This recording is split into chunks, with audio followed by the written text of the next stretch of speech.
आता बातमी आहे संजय राऊत आणि विधानसभा अध्यक्ष राहुल नार्वेकर यांच्यातील जुगलबंदीची। राहुल नार्वेकर यांच्या घरात भाऊ मकरंद नार्वेकर आणि वहिनी हर्षिता नार्वेकर यांना उमेदवारी देण्यात आली। या दोघांचा उमेदवारी अर्ज दाखल करताना राहुल नार्वेकर सहभागी झाले होते।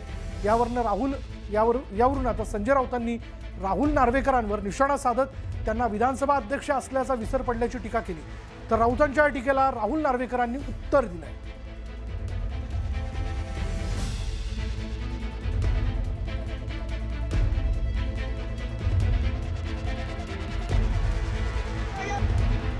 पण मी पाहिलं की ते आपल्या गळ्यामध्ये कमळाबाईचं उपकरण टाकून त्यांच्या घरातल्या उमेदवारांचे अर्ज भरायला गेले। म्हणजे राजकीय पक्षाच्या कार्यक्रमात ते गेले। आता हा धमक्यांचा विषय आला। विधानसभा अध्यक्ष महाराष्ट्राच्या धमक्या देतो विरोधी उमेदवारांना, दबाव आणतो प्रशासनावर। या राज्यात काय चाललंय ह्या त्या विचाराचीच सोय नाही। पूर्वी आम्ही विचारायचो कुठे नेऊन ठेवलाय महाराष्ट्र। आता महाराष्ट्र राहिलेलाच नाही, ते ठेवायचा प्रश्न येतोय कुठे। कार्यालयात 5 वाजता सगळे जेवढे आतमध्ये होते त्या सगळ्यांना घेतलं गेलं। जे वेळेत आले नाही त्यांना बाहेर ठेवण्यात आलं। त्यात भारतीय जनता पक्षाच्या पण काही उमेदवारांना आपला अर्ज भरता आला नाही। वॉर्ड क्रमांक 212च्या आमच्या उमेदवार होत्या, त्यांना त्यांचा फॉर्म भरता आला नाही। त्यामुळे मी काय स्वतःच्या पक्षाचे फॉर्म भरण्यापासून कोणाला थांबवणार आहे का?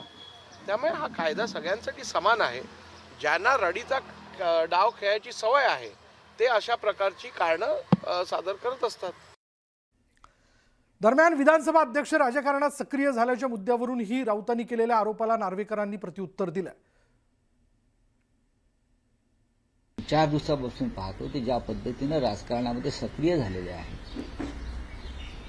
यापूर्वी असं मी कधी पाहिलं नव्हतं। आमचे मनोहर जोशी लोकसभेचे अध्यक्ष होते, पण ते शिवसेनेच्या व्यासपीठावर त्यानंतर उपस्थित राहिले नाही,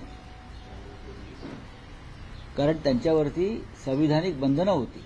मनोहर जोशी शिवसेनेच्या कोणत्या व्यासपीठावर मनोहर जोशी उपस्थित राहिले नाही। दत्ताजी नलावडे उपस्थित राहिले नाही विधानसभेचे अध्यक्ष म्हणून।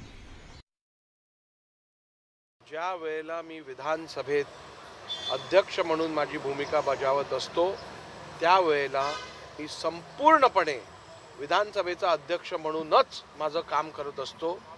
ज्या वेळेला मी माझ्या मतदारसंघात काम करत असतो त्यावेळेला मी या मतदारसंघाचा आमदार म्हणून माझ्या जनतेला न्याय द्यायचं काम करत असतो।